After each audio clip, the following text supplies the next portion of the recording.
أهلا بيكم في الفصل الثاني وهو هوس الطب النفسي. مين مننا ما تعرضش لصدمات في حياته؟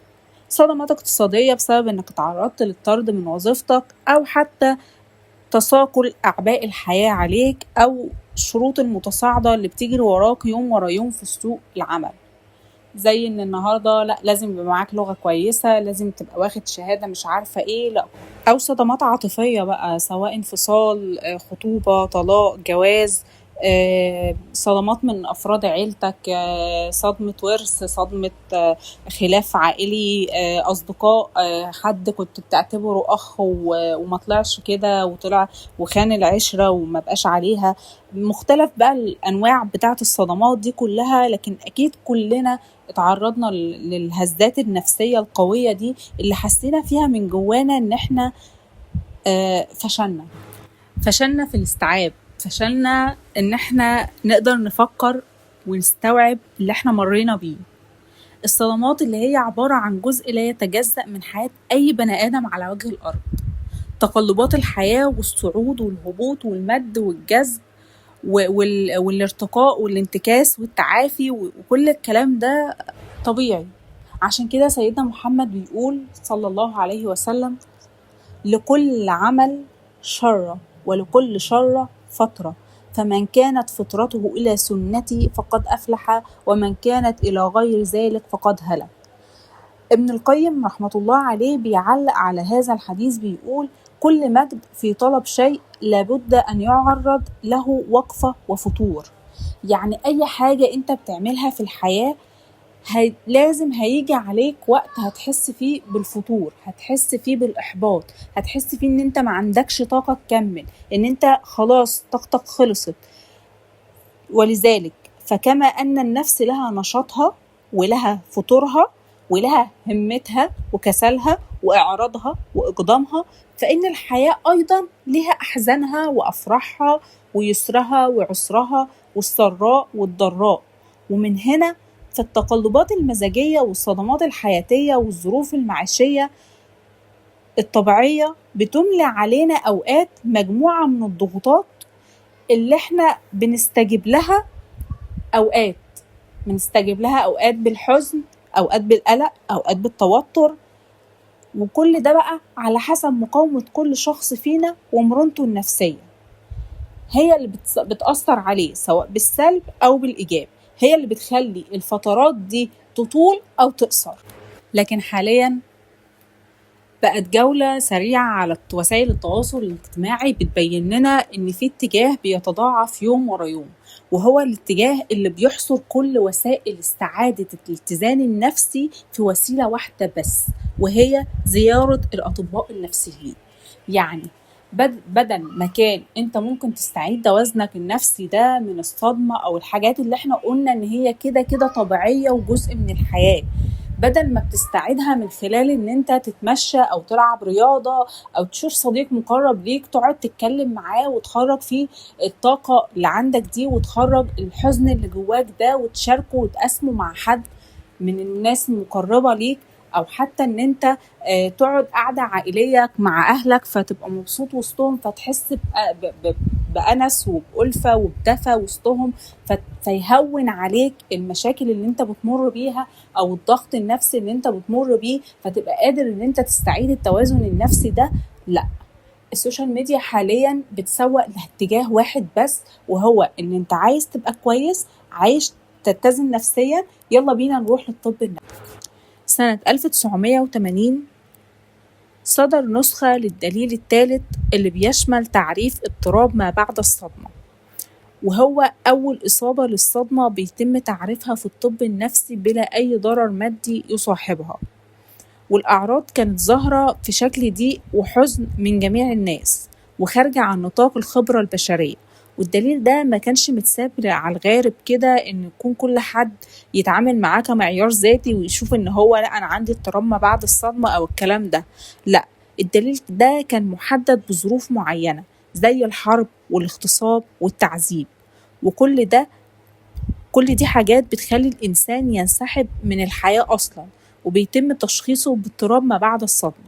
أما الطلاق أو فقد أحد الأشخاص المقربين لسبب موت طبيعي أو حادثة أو إن إحنا رسوب في اختبار الجامعة، كل الحاجات دي ما كانتش وقتها مسبب للاضطراب، بالعكس كانت كلها تقلبات حياتية عادية وملهاش أدنى علاقة باضطراب ما بعد الصدمة، ولا تشمل أي تجارب حزن زي الاكتئاب أو الألم بتاع الصدمة. ولكن حدث انقلاب في تصورنا للمفهوم ده بعد عام 2000 علشان يشمل أي تجربة مر بيها الشخص وتسببت له في أذى مادي أو نفسي مع آثار سلبية مستديمة على صحته النفسية والذهنية والشعورية والاجتماعية والروحية والمادية. ومن هنا أصبح المعيار هو ما يحدده المريض نفسه من أذى. يعني الموضوع ما بقاش إن الدكتور هو اللي بيقول أنت تتشخص كذا، لا، المريض حاسس بيه، وما بقاش فيه هنا معيار موضوعي يمكن قياس الاضطراب عليه. فمجرد كلمة سيئة واحدة حد يسمعها من زميله في الجامعة أو في العمل بيتم تشخيصها بوصفها صدمة، أو موقف سلبي واحد حصل في بيتك برضه بيتم تصنيفه على إنه صدمة. وهنا يطلق ألين فرانسيس أستاذ علم النفس الأمريكي وأحد محرري الدليل الإرشادي للاضطرابات النفسية صيحة إنذار، قائلاً بأن تشخيص اضطراب ما بعد الصدمة يسهل كتابته على الورق، ولكن تشخيصه الدقيق في الحياة الواقعية أمر صعب للغاية ويكاد يصل إلى المستحيل. فهو بالأساس لا يعتمد على مؤشرات معملية أو تحليلات بيولوجية، وإنما يقوم مجرداً على تشخيص الطبيب النفسي الذي بدوره يعتمد على تقرير المريض لحل. وهنا دكتور إسماعيل قرر إن هو يدخل على موقع أسق ويبتدي يتابع بعض الحسابات بتاعة الدعاة والمؤثرين ويشوف الإجابات اللي بتدور في حتة عليك بزيارة طبيب نفسي كانت الأسئلة عبارة عن إيه، عشان بيحاول يقيس دقة النصيحة عاملة إزاي. فلقى بعض التعليقات زي مثلا إن طالبة بتشتكي من صعوبة امتحانات كلية الطب فبينصحها المسؤول بزيارة طبيب نفسي لأن الامتحانات هتأثر عليها بشكل سلبي. سائلة تانية حزينة بسبب انفصالها عن خطيبها وبتعبر عن حزنها وبتنفس عما بداخلها بشكل طبيعي، وبدل من إن هو يرشدها المسؤول إلى طرائق أكثر فاعلية لإدارة المرحلة دي فإن هو يطعمها الإجابة الأكثر سيولة ويقول لها عليك بزيارة طبيب نفسي. التاريخ كله مليان بطرفين انفصلوا عن بعضهم سواء قبل الجواز أو بعد الجواز، فلماذا الآن أصبح اللجوء إلى طبيب نفسي ضرورة من ضروريات الانفصال؟ وهنا يطلق فرانسيس نداء بعدم التسوية بين الأحزان الطبيعية وبين الاضطرابات النفسية، فيقول لا ينبغي أن يكون الحزن مرادف للمرض، فليس هناك تشخيص لكل إحباط ولا عقار لكل مشكلة. صعوبات الحياة زي الطلاق والمرض والمشاكل المالية والنزاعات بين الناس واللي بيترتب عليها كرد فعل طبيعي منك إنك تحزن أو تزعل أو تحس بعدم الرضا، كل دي حاجات عادية، كل دي حاجات ملهاش أي علاقة بالاضطراب النفسي وملهاش أدنى علاقة بأن أنت تروح تدور لها على علاج ولا أدوية. مش بس كده، فرانسيس بيستكمل وبيقول تخيل معايا لو حصلت لك مصيبة في حياتك استوجبت ان انت تقعد اسبوعين في حالة حزن، والحزن ده طبعا بيترتب عليه ان انت ما بتاكلش كويس، ما بتنامش كويس، بتفقد اهتمامك، بتفقد طاقتك. تخيل ان الدليل الاحصائي بيصنف الحالة اللي انت فيها دي كاكتئاب حاد. تخيل ان انت تدخل في دوامة من العلاج النفسي لمجرد ان انت والدوامة دي قد تستمر لمدة سنوات بلا نتيجة لان التشخيص اصلا غلط، انت مش مريض. دكتور اسماعيل بيأكد ان انتشر في الآونة الأخيرة مصطلحات زي عدم الأمان وعدم الاستقرار النفسي والسواء النفسي والصحة النفسية والاتزان النفسي إلى آخره من هذه الترسانة من المصطلحات اللي بتهدف لشيء واحد بس، وهو الوصول لحالة مثالية من السعادة النفسية والسعي وراءها بكل السبل المتاحة. ولكن ايه الميزان الدقيق اللي احنا نقدر نوزن بيه السواء النفسي او الاتزان النفسي اللي احنا بنسعى وراه ده؟ امتى اقول انا متزن كده نفسيا او انا سوي كده نفسيا؟ وايه الميزان اللي بيوزن ده؟ ايه المعيار اللي اقول ده انا كده بقيت 10/10؟ فبتبص تلاقي نفسك بتطارد اشباح، حاجة هي أصلا مش موجودة في الوجود. يعمل المخ البشري بنظام الاتزان الداخلي نفسه، ويؤكد ألين فرانسيس أن المخ هو أعظم تعبير في الكون عن نظام الاتزان الداخلي. المخ هو المتحكم الرئيسي في وظائف جسمنا وأفكارنا ومشاعرنا وسلوكياتنا، هي نتائج التنسيق المعقد اللي لا يمكن وصفه، مكون من عشرات بل مليارات الخلايا اللي بتستجيب بشكل دائم للتحديات الداخلية والخارجية، وهي دي اللي بتحافظ على سوائنا وحالتنا النفسية والطبيعية بشكل مستقر وصحي. يعني انت ربنا اصلا خلق جواك الاتزان الداخلي ده، هو بيشتغل بشكل ميكانيزم، بشكل يعني بشكل آلي خاص بيه، هو قادر ان هو يتكيف مع المشكلة ويتعامل معاها.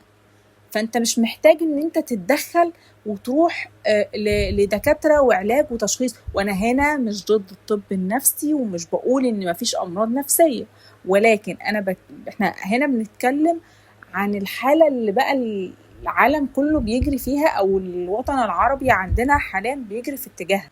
فرانسيس هنا بيقول إن التوسع في استخدام العقاقير النفسية بيتسبب في تعطيل النظام الاتزان الداخلي اللي ربنا خلقنا بيه، ومش بس كده، ده ممكن يضعف مناعتنا النفسية إلى أقصى حد. وبيقول هنا إن هو قام بتجربة مش هيقدر ينساها أبدا عن حقيقة الاتزان الداخلي.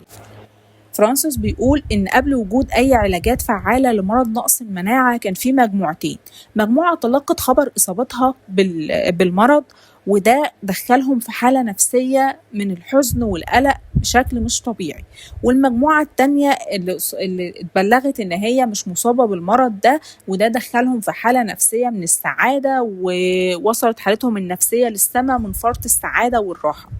لما جاء فرانسيس بعد 6 أسابيع يراجع حالة الشخصين دول أو المجموعتين دول النفسية، سواء المصابة أو غير المصابة، لقى إن الاتنين رجعت حالتهم النفسية للشكل الطبيعي بتاعها، لا بقوا مبسوطين ولا بقوا زعلانين، بقوا في الحالة الطبيعية سواء المصاب أو الغير مصاب. ودي كانت مفاجأة لفرانسيس، لأن هو كان متخيل إن هو هيحتاج يتدخل بعلاج نفسي للأشخاص المصابة، ولكن اكتشف إن الأشخاص المصابين تجاوزوا حالتهم النفسية السيئة ورجعت لحالتهم الطبيعية. وده هنا المفارقة في نظام الاتزان الداخلي اللي ربنا خلقنا بيه، إن احنا أول ما بنتلقى الصدمة بنصاب بحالة من الحزن، لكن بعد شوية يوم عن يوم بتلاقي نفسك انشغلت في الحياة وبدأت تتعامل وتروح وتيجي، وابتدت الحياة تاخدك لدرجة انت نسيت ايه اللي كان مزعلك او ايه اللي حصل، حتى لو الحاجة دي مكملة معاك، بس بتبتدي تاخد زاوية كده في حياتك، ما بتبقاش هي المركز اللي انت بتدور حواليه.